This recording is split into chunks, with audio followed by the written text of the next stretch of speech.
Okay, so now are you ready to listen to the next lesson? Yes, ma'am. Okay, good job. So let's proceed now. Okay, so this time before we proceed our lesson, let's have an icebreaker first. So I want you to read this sentence. Can you please read this one, Mr. Kerwin?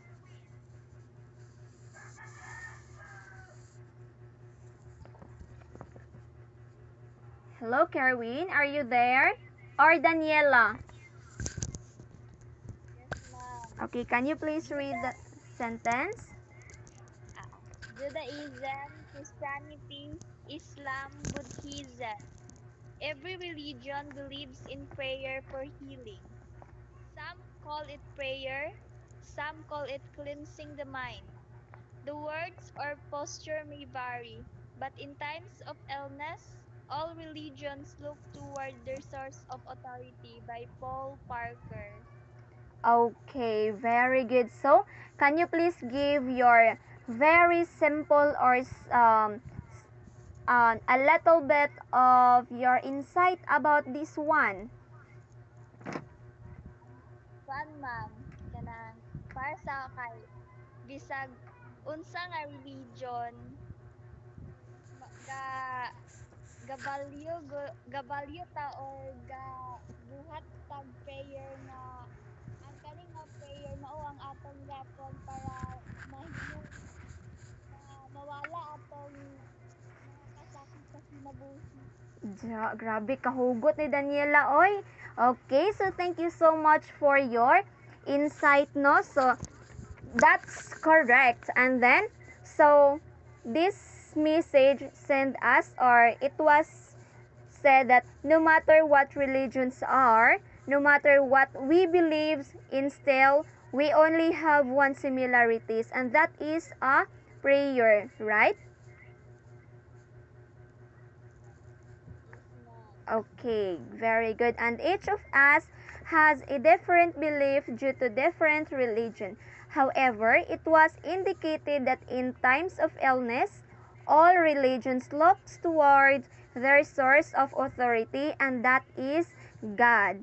Like for example, there are Catholic, there are in our country, diba? There are Catholics, there are Seventh Day of Adventists, and more. There are also Muslims here in Mindanao. Okay, so now let us proceed to another one. Okay, so here are the objectives in order for you to be guided this lesson. So the first one is to describe various belief systems and their similarities and differences in relation to business setting. The second one is to give examples of how belief systems affect business practices. Okay, so now this time we're going to talk about Christianity. Okay, who can give what is the or what is Christianity for you? Anyone? Okay, Kerwin, Mr. Kerwin.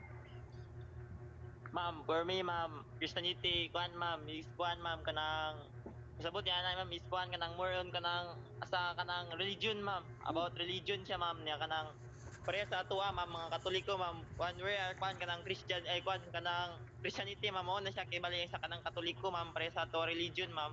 Kuan siya kanang mao ni siya kibali ma'am kanang union ta ma'am sa mga religion ma'am pero na problema lang ma'am is lahi-lahi ang kuan kanang ato religion ay mga katong like for example katong imong discuss ma'am katong ganina tong kuan Buddhism tong daghan pa itong uban ma'am Okay. parehas na siya ma'am pero ang Christianity is kanang kuan ma'am isa union ma'am sa mga kuan kanang mga Christian nga kuan ma'am Yes, Christian nga Christian religion ma'am. Christian people. Okay. So very good, Kerwin. Thank you so much for giving or for saying that one. Okay. So now let us proceed. What is Christianity? So when we say Christianity, this is the Christianity, diba? The world's largest religion, as we all know. Do you know that, class? Do you know that the Christianity is the world's largest religion? Hello? Yes, ma'am. Yes, Okay. ma'am. So now, within this religion, there are many sects and denominations such as kaning naiupat dari Roman Catholicism, Protestantism, ang Anglicanism, Eastern Orthodox, and so on. So, when we say sect, this is a group of people with somewhat different religions or beliefs. So, kaniya muni sila ang giingon muning giingon nga muning giingon ni Kerwin kaganiha nga a group of people lang bitaw siya, but then they are the Christianity, mga Christians or mga Kristiyano sila, gitawag sila nga Kristiyanos. Okay, so what are those 4, 6 and denominations again? Winnie, Miss Winnie, what are those 4, 6 and denomination again? Roman Catholicism and Protestantism, Anglicanism, and Islam. Okay, that is Anglicanism. Anglicanism. Okay, very good. Thank you so much, Winnie. So, now, let us proceed to another one. Okay, so these are the figure of Christ. So, figure of Christ is the center of Christian faith. So, diba, as we all know that the figure of Christ, sila ang the center of Christian faith. And then, a Jewish man born more than 2,000 years ago.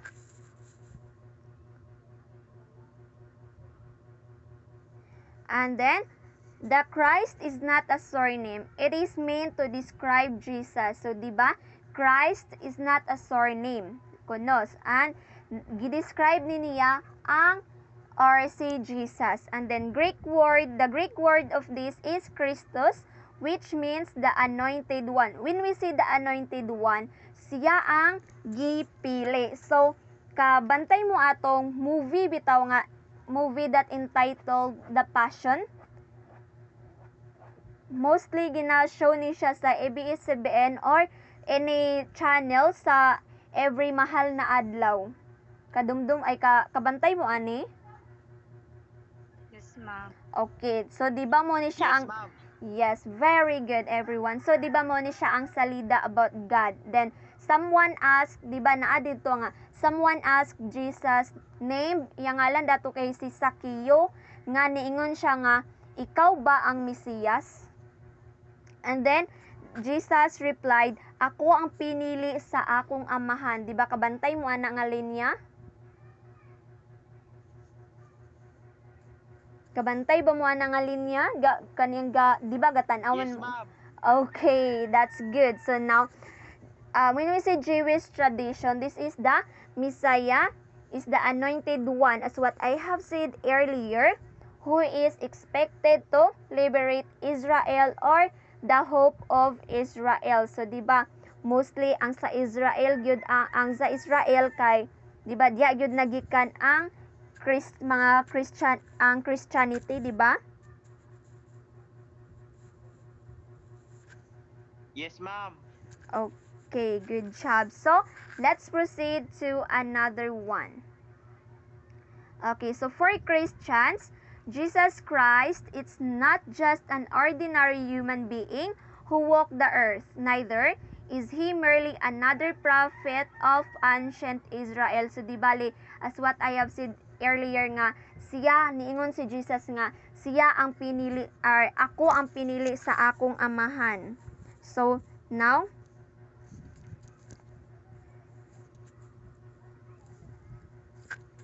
okay, so the Christian faith is centered on the conviction that Jesus Christ is both man and God.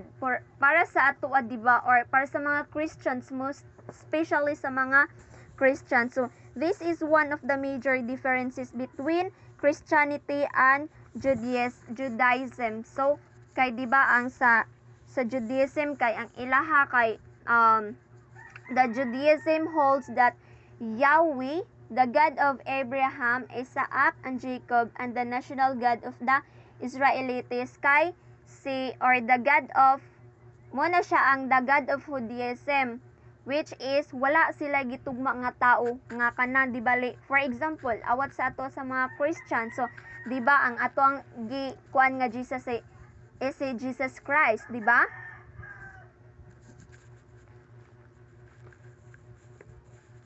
Di ba tao si Jesus Christ? Yes, ma'am.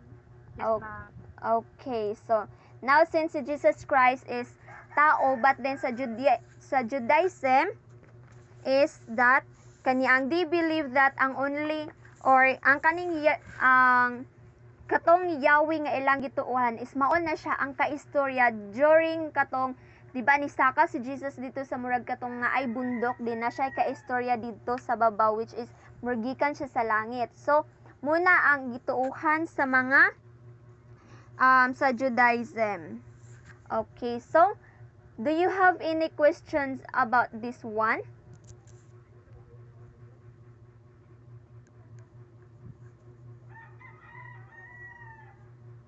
Wala na, ma'am. Okay. So now let's proceed for the Bible. Anyone? I want you to read Mr. Kerwin. Okay, ma'am. Bible, important source of guidance for the Christians in the conduct of good business. Okay, so Bible is important source of guidance for the Christians in the conduct of good business. Why you can say so that Bible is one important, Kerwin? Can you tell me? Ma'am, para sa ako, ma'am, bisan na yun, understanding, ma'am, about sa akong ibasa nga quote, ma'am. Ang Bible magid siya, ma'am, is kuan, ma'am, kanang naa siya kuan. Most of the Bible, ma'am, dili lang is kuan ang nakabutang ito, ma'am, dili lang more on history, ma'am, sa atong kanang atong kalibutan, ma'am. Napoy uban ito, ma'am, mga kuan, ma'am, kanang nakasulat dito, ma'am, ang kanang mga kuan, mga maayo nga mga dapat buhaton, ma'am.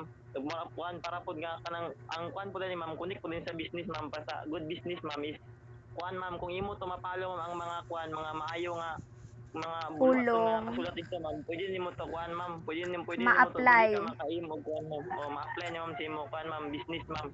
Okay, very good. Thank you so much, Kerwin. So that is right, no? And then, so the Bible is daghan kita makuha ng mga source dito, mga information, dili lang about sa history, dili lang about sa dili lang about sa history, but we can also get there the information nga atong ma-apply sa atong self if kita mahimong businessman or businesswomen or businessmen. So, and also a moral decision inspired by the Bible cannot be a product of literal and strict reading of the Bible text. So, no kaniang as a Christians, this is one way for us dapat gyud nga magbasa-basa ta sa mga Bibles kay especially sa if kaniang business minded kay ka, so it will give you a big help for you to para mas ma-improve nimo on how you need to do what are those things that you are going to do in order for you to have a good kaniang nindot bitaw siya nga pagkagawa sa or pagkabuhat sa imuhang business. Okay, so now let us proceed for the another one. So this time, these are the relevance to one's conduct of business. So there are three common biblical themes. So the first one here is the commandments to love one's neighbor is relevant for the Christian business person. So, may I call on Daniela? So, can you please share your idea with regards to the number 1?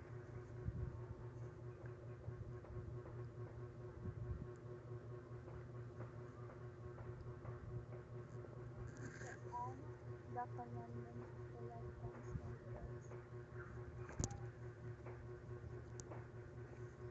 Okay, can you please share your... Isa ko animal sa Ten Commandments? Naani siya sa commandments naani siya sa Ten Commandments gaya, di ba? So di ba naani siya dito sa katong love your neighbors, di ba? And then ato ni siya ma-connect sa business persons. Di ba naani di ba, wait for a moment. So di ba sa Bible is nakabutang dito is higugma ang imong isig katao para mas ma-productive ang kung sa atong i-relate sa business para mas ma-productive ang ato ang business.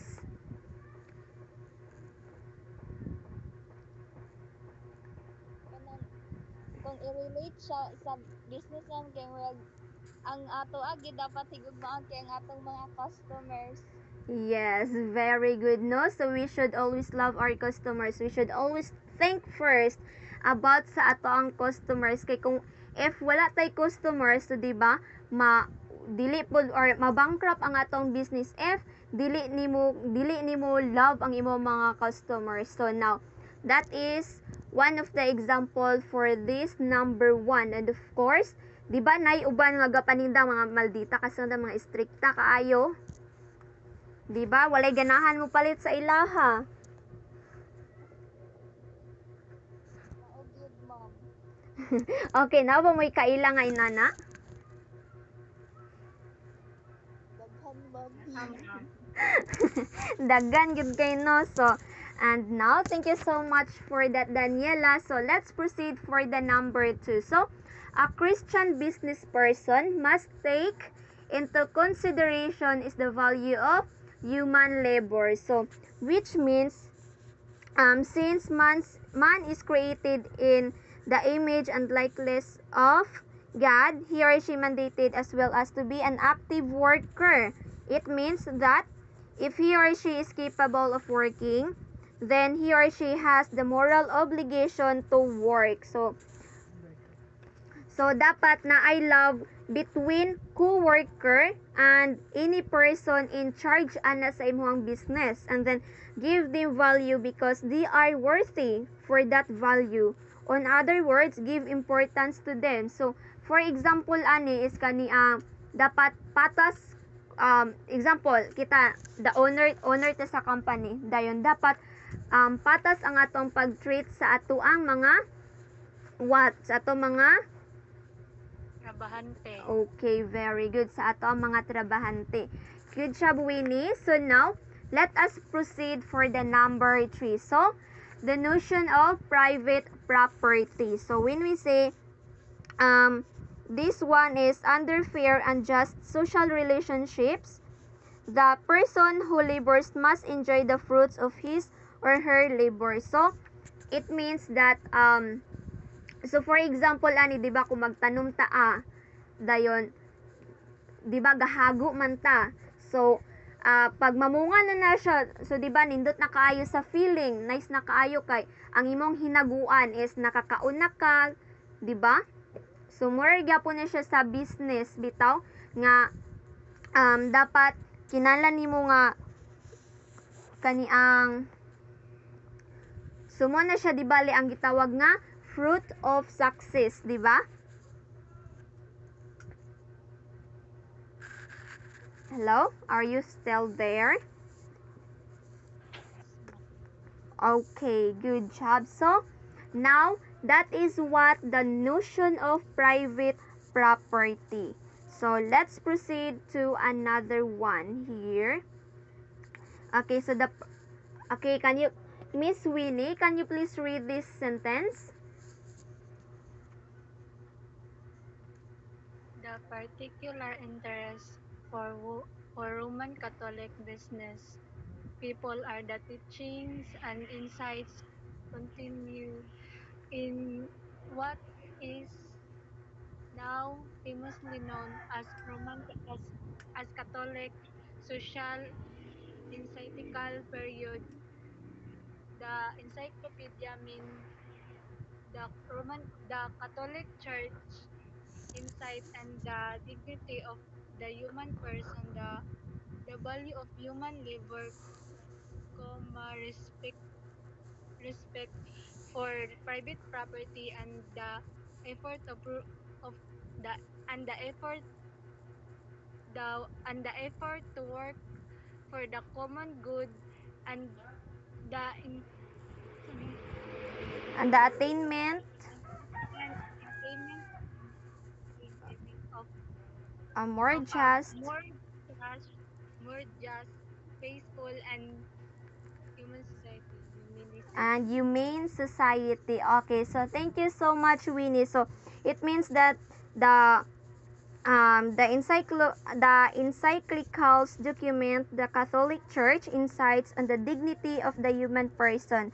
So the value of human labor, respect for private property, and the effort to work for the common good, and the attainment of more just, peaceful, and humane society. So which means that dapat um, dapat nato ni siyang i-apply sa ato if even if you are not a business minded, no, even if you are not a business minded person, so dapat kaniyang atong ipakita sila ko unsa ang value sa ilang pagtrabaho. Dapat ipakita nato sa ila ang respect, ang sakto nga sweldo, and so on. And then respect for private property also, and the effort to work for the common good. So kinahanglan nato kaniang i-appreciate pud nato ang ilang mga effort bitaw nga ginapang buhat for your own sake, because it's just for your own business. It's for your own company if you have your own company. Okay, so now let us proceed to another one. Here, what this time we're going to discuss about Islam. So, do you know what is Islam? Muslim na sila, ma'am. Yes, they are the Muslims. So especially now, here in the Philippines, mostly daghan kay Muslim sa here in the Mindanao, right? Sa Marawi.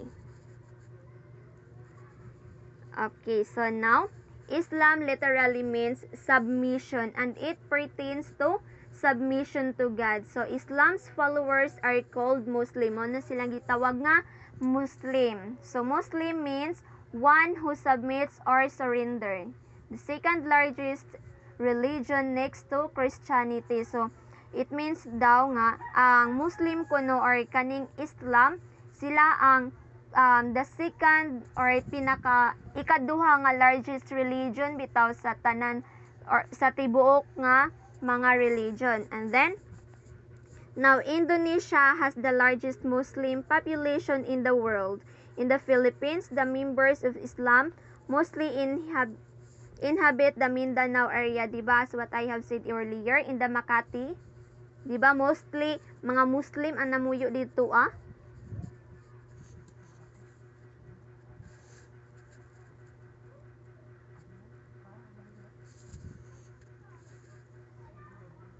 or sa Sulu, di ba? Sa Sulu to, Oo, ma'am. o sa Marawi. Tulo og June. Marawi. Di ba Marawi, mga Muslim ang namuyo dira, Yes, ma'am. Okay. So now, let's proceed to another one here. Okay, Islam daw kuno it is founded in the year 601 when Muhammad, Islam's holy prophet, was believed to have received revelations from Allah, which is God. So, ang ilang gitawag nga God is mao ni si Allah. And then the Quran, Islam's holy book, contains the records of Allah's revelations to Muhammad. So, di ba ang kaning Quran is mao ni siya kung sa ato pa Christian, mao ni siya ang Bible. Di ba? Yes, ma'am. Ang full name dari ni Muhammad is Ali Muhammad. Okay, kaila ba mo ani niya? Kaila mo ani niya, guys, or class?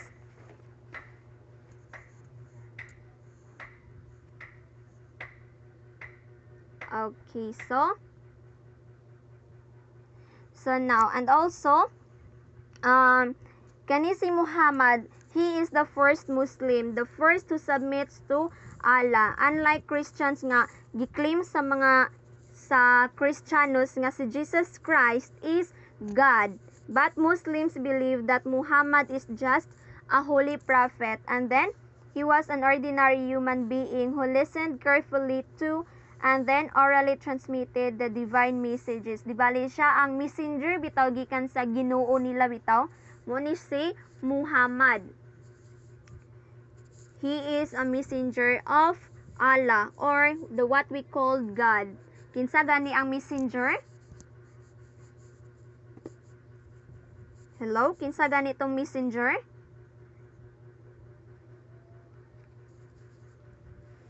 Allah, ma'am. Si Muhammad. Muhammad is the messenger of Allah. Diba Allah is God? But it's okay, Daniela. So now, okay, so si Muhammad he is the messenger or the first messenger of Allah, which is the God. Okay, so let's proceed. Here is the Islamic ethics. So, Islam therefore lives not for itself, but for humanity and lays out a clear guideline for Muslims to be righteous and thus socially responsible through their actions in life. So, ang mga Islamic or what we call the Islam, they are kaniang wala lang sila nagunaw na sa ilang kaugalingon, but for the people in their community and kaniang naa sila isa ra gyud bitaw ang ilang tinuuhan or belief gyud bitaw, not unlike sa Christians, di ba daghan kay sa tanan ta mga religion sa Christians like Seventh-day Adventist, mga Katoliko, Pilipinista, di ba? Yes, ma'am. Okay, so let's proceed to another one here. So now, there are the 5 pillars of Islam. So the first one is, Miss Winnie, can you please read the first one? Shahada, the declaration of faith in one God. Okay. Salat, Salat, obligatory prayers. Zakat, Zakat, Islamic tax, or Islamic, also called Islamic tax, Islamic tax, or also called purification tax. purification tax. The number 4 is Sawn, fasting in the month of Ramadan, and then the Hajj, pilgrimage to Mecca. Okay, so when we see the Shahada, this is they believe that there is no God but Allah and Muhammad is his messenger. So they said nga walay God para sa ila but naa si Allah because they believe that Allah is their God, diba? And si Muhammad is his messenger lang. So for the number 2, Salat, which means the obligatory prayer. So now it is facing the direction of Mecca. Every member of the Islamic faith is obliged to pray 5 times a day. So now mura pud sila gani ang kabantay mo sa mga kabantay mo sa di ba ang mga Muslim kay kan agduko-duko bitaw sila agtuwad-tuwad sila. Oo, ma'am. Bangaji. Oh yes, inana sila. That's their way para mga G. And then 5 times a day sila mga G. So mura pud sila kaniyang sa mga madrino kay nakoy madre nga nasa Italy. And then kanang murag sa isa ka adlaw sige ra sila pangaji ay murag na memorize na nilang kuan sa Bible. And then they are obliged to pray and giving thanks to Allah. Muni sila ang kaniyang, di ba, mga Muslim. So kana through praying they are kanyang giving thanks sila sa ilahang Ginoo, di bali, which is Allah. So now the number 4, the Sawn, it is in fasting in the month of Ramadan. So di ba kabantay mo na ay kana sa mga Muslim, di ba, na Ramadan? Dili sila mukaon sa kanang everyday. Kabantay mo ana?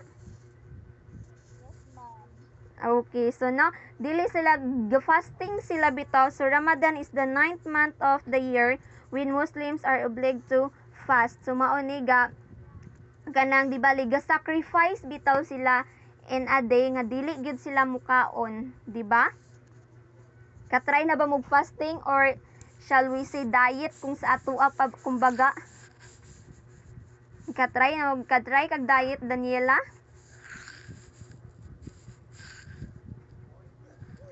Diet naman ako daan lang. Pareha ra dit ani mga diet na dito daan di ay. So no need to diet na, no need to fasting na ta. Okay, so then the last one is Hajj, which means at least one in their life, every able-bodied Muslim who can afford the journey is instructed to go to Mecca to pray and to proclaim his or her faith in Allah. So kaning Mecca di bali muna ni siya ang pinaka highest bitaw sa ila nga makaadto. Kung makaadto ka dito murag mawala nang imong tanan nga sala bitaw. Kay when you meet a Muslim dayon, kung makakita mo Muslim nga kani ang naay title sa ilang pangalan nga Al-Hajj, it means that he or she has already fulfilled his or her religious duty of Hajj. So mo ni siya ang katong di bali kani ang makaadto sila dito sa murag the temple man siguro na nila basta pinaka highest na kung nay Muslim nga makaadto dito as what I have said earlier nga murag ma-feel bitaw nila nga mawala kani ang na wad-an bitaw kani ang na successful bitaw sa ila na sila as a Muslim bitaw. Okay, so let's proceed to another one. So these are the important things about the conduct of business. Okay, Miss Daniela, can you please read the number 1? It does not just uphold the value of business and trade. It even encourages the Muslims to participate in business activities that are not against Islamic laws. Okay, so now sila gina-encourage jud nila ang ilahang or kaniya mas ilang gipakuan ang ilahang kung unsa ang ilang religions, kung unsa ang ilang belief bitaw. Dira ra gyud sila nag-focus in order for them to but then they should participate in business activities nga dili against sa ilang religion or sa Islamic laws nila. Kay diba dagan kina sila mga laws gyapon na sila mga commandments sa ilahang katong as what I have said katong Quran, which is sa ilang Bible. So na as what the kaniyang diba naman tay Bible kita mga Christian. So naay nakabutang dito nga 10 commandments. So sa ilaha pod napod sila mga commandments. Okay? So for the number 2, hala si Daniela ang isa nabilin. Okay pa ka Daniela? Okay na. Asa naman yung mga classmate oy? Run out lagi daw sa ilaha, ma'am. Okay. So, pareha silang barangay tanan. Okay. So, for the number 2, the concept of halal and haram are very important considerations for the business person. Halal means lawful and haram means unlawful. The lawfulness and unlawfulness derive from the clear guidelines and principles found in the Sharia. Okay, so now mo ni ang the rationale behind all of these tenets of business practices in Islamic economic system is bound by the fact that everything that is good and beneficial for the society is lawful and permissible, and anything that causes harm or menace to the society is unlawful or prohibited. So for example kana makabuhat ka og kaniang against the law bitaw muna siya ang unlawful, which means nag-against ka sa Islamic laws. So now let's proceed. Okay, so the some commonalities among the religious in relation to business conduct. So the prominent thinker, which is kani si Hans Kong, he is a prominent thinker, and he said that the world's religions are very very different and have very different bases. So and then thus it may not be the proper to dream of unity among religions. And then the kanidin sa ang the council for parliament of the world's religions, nag-ingon sila nga the problem with seeking unity among religions is the risk of loss of unique and precious character of each individual religious and spiritual tradition. So kaniyang mas nindot ang ilang giingon about about sa kaniang the religious in relation to business conduct kaysa kay Hans Kong. And then so the next one is si Stephen Gould. He said that while there are many differences often rooted of ethnicity, ideology, historically, and geography, which give rise to various cultural constructions of ethics, nonetheless, the similarities are striking in the shared concerns for applying ethical standards to all matters involving human interaction. But thus in our attempt to search for the commonalities among the religions in relation to the conduct of business, we do not aim to unify these religions. Rather, as a council for the parliament of the world's religion suggests, so kaniang this suggests that kanang i-promote kuno ang interreligious or harmony, an approach that kanang makita nato dira ang respect and is enriched by the particularities of each tradition. So dapat kuno naagyo daw ni ang respect if you're going to conduct a business. So, 'di ba? Ang respect is the most important thing for us to do. Dapat mo respeto ta sa atong isig ka tao, 'di ba? Okay, so but before that, we should respect ourselves first. Kay kung dili ta mo respect sa atong self, so we can't respect others too. Kay sa atong kaugalingon pa lang gani, dili na nato mabuhat unsa na lang kaha sa uban. So, respect ourselves first. And now let us proceed for the main tenets of an interfaith declaration. It is a code of ethics on international business for Christians, Muslims, and Jews. So, the aim of this is to discover the basic values that the respective faith have in common, which we really want to economic actively. So one of the muna siya ang aims nila, no. So there are four common principles among the three monotheistic religions that are relevant to the conduct of business, which are the muna sila ang four common principles. So which is the number one is justice, which means fairness. The number two, okay, Miss Winnie. Are you there, Miss Winnie? Can you please read these four common principles? Yep. Justice, fairness, mutual respect, love, and consideration, stewardship, Trusteeship. trustship, honesty, truthfulness.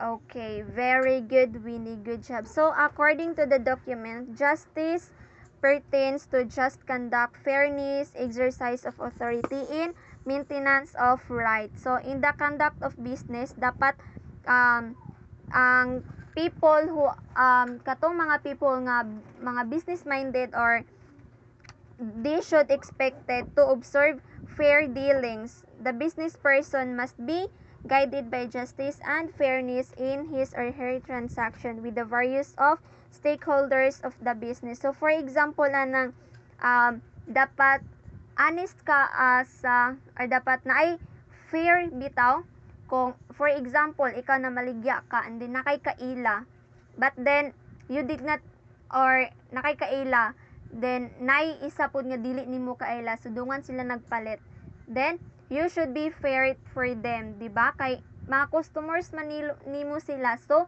you should be fair sa ilahang duha even if kaila man na nimo or dili man nimo kaila. So, for the number 2, mutual respect, love, and consideration. Um, so in the context of business and economic activity, mutual or respect or love manifest on how self-interested pursuit of profit is tempered by a genuine concern for the interest of others such as the employees, the customers, the suppliers, the community, and other relevant stakeholders. So, dapat as what Daniela said, kagainan no nga, dapat i-love pud nato ang ato mga customers, we should love our as well as dili lang ato mga stakeholders. Apil na ang ato mga suppliers, mga customers, and other relevant stakeholders.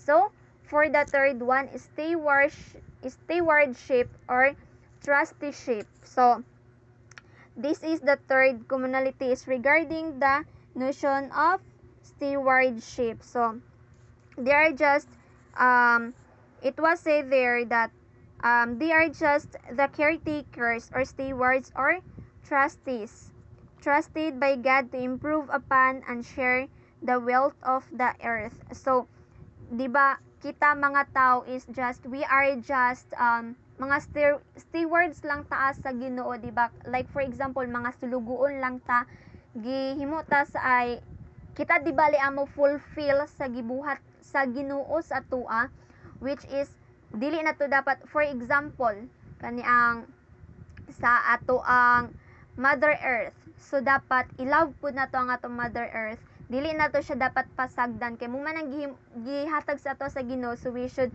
mas i-improve na to dapat dili na to dapat pasagdan.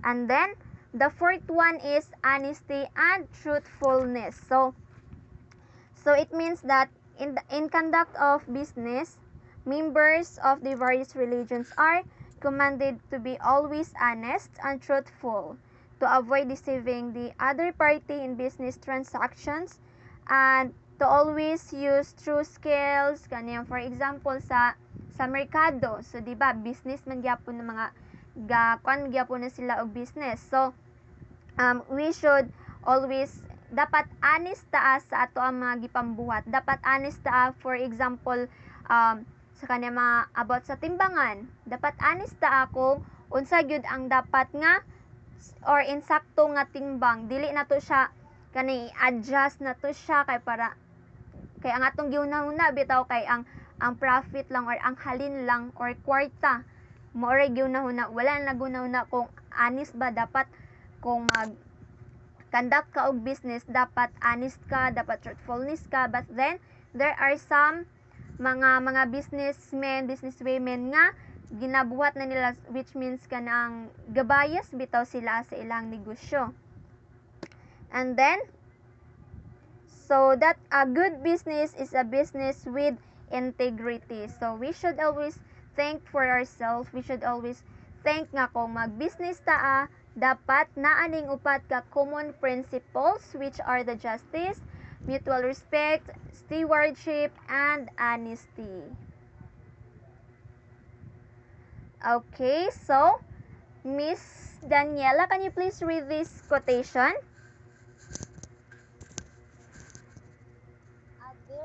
Pagbasa mo. Adhere. Adhere to truthfulness, refraining from lying and betraying promises. Speak only that which is true, kind, helpful, and necessary. Okay, so thank you so much. So this quotation will be your activity and I want you to answer this one 2 to 3 sentences. Okay, so can you please screenshot this one? This will be your activity today. Can you please Ma'am, screenshot? ito ni oras taman. Pwede ugma na siya. Okay, ma'am. Thank you. Okay, you're welcome. So, na-screenshot na ba ninyo? Yes, ma'am. Okay. Kuan na lang ka na mo, ma'am, kanang perspective para man ka na mo about datong kuan quotation. Oo, perspective lang ninyo. Unsa inyo mastorya ato. Just only 2 to 3 sentences lang. Okay, so thank you so much everyone. Thank you Winnie and Daniela. So you are the winner. Ay, ma'am, asa ko ipas? Ay magbuhat ra sa kwan ato sa classroom. Oo, ma'am. Thank you.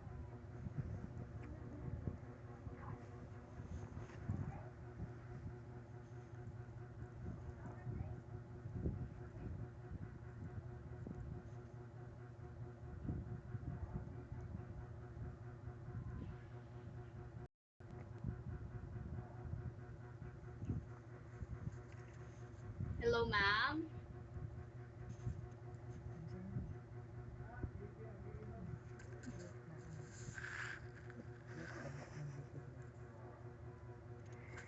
Ha? Ala udah.